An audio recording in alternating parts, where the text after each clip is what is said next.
12 days. More than 3,000 kilometers. One island and an unforgettable photographic journey. This is the South Island of New Zealand, wild, dramatic, and endlessly inspiring. Join me as I set out to explore the South Island's diverse landscapes, camera in hand, chasing color, contrast, and quiet moments in between. My journey began early, loading the car with my gear and way too much coke. I headed south, ferrying across Crook Strait into the wilder landscapes of the South Island. There's something about a road trip that changes how you see the world.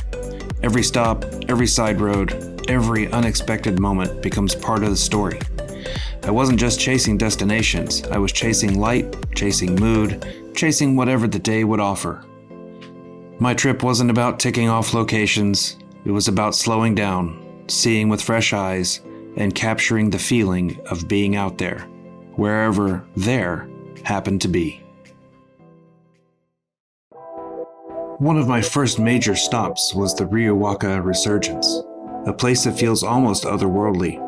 Here, pure spring water bubbles up from beneath Takaka Hill, forming pools so clear they barely seem real. It's the kind of location that really challenges how you approach a scene. It's not about those dramatic vistas or towering mountains. It's about subtlety, color, texture, light, and movement. This is the perfect place to explore the vibe concept I've been exploring, looking for vibrance, illumination, balance, and energy in every frame. My new Lumix S1R Mark II was a real joy here. The dynamic range and color rendering helped me bring out the richness of the greens, the glint of light on moving water, the deep shadows tucked under mossy stones. What I loved most was how quiet it felt. Slowing down, getting close, noticing the small things, and letting the scene breathe. The next major stop was Stream Cave, a hidden pocket of forest where a stream emerges from the darkness of the earth. It was a real test for both me and the camera. The trail down to the cave was steep and clay, very slippery. The light inside the cave was incredibly challenging. Deep shadows, sudden bright highlights, reflections dancing off of wet stone and water. This is where the Lumix S1R Mark II really impressed me.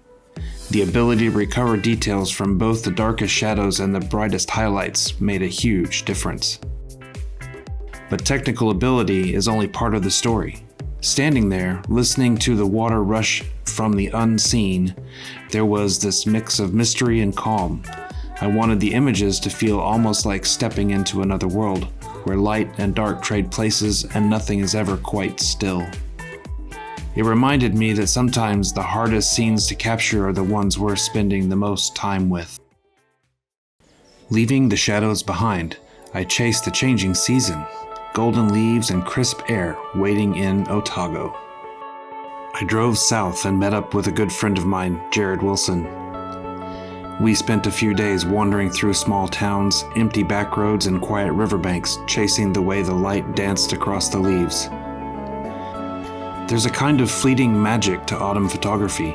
Every breeze, every passing cloud can change the scene in an instant. You have to slow down, watch carefully, and react quickly, or you miss it. It wasn't just about the big sweeping views either. Some of my favorite moments were the small details.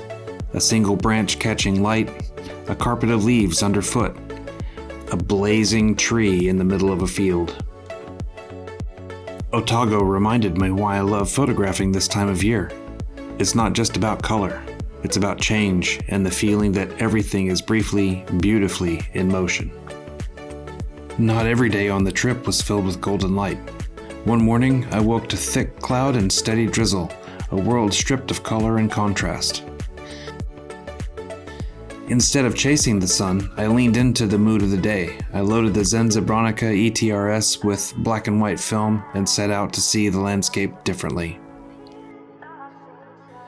There's something special about photographing on days like this. The light is soft and forgiving, textures are richer, and the scenes feel quieter somehow, more honest. Shooting film slowed everything down even more. Every frame had to be deliberate, thoughtful, looking for form, structure, and emotion, not just color. It was a reminder that beauty doesn't always shout. Sometimes it's in the subtle shifts of gray, the way a tree leans into the wind, the silent pull of a heavy sky. This trip is just the beginning. Over the next few videos, I'll be diving into both the locations I visited and the editing techniques that help bring my images to life. If you're interested in the full journey, from capturing the shot to crafting the final image, make sure to like, subscribe, and click that notification bell so you don't miss what's coming. There's a lot more to share, and I'm excited to take you along for the ride.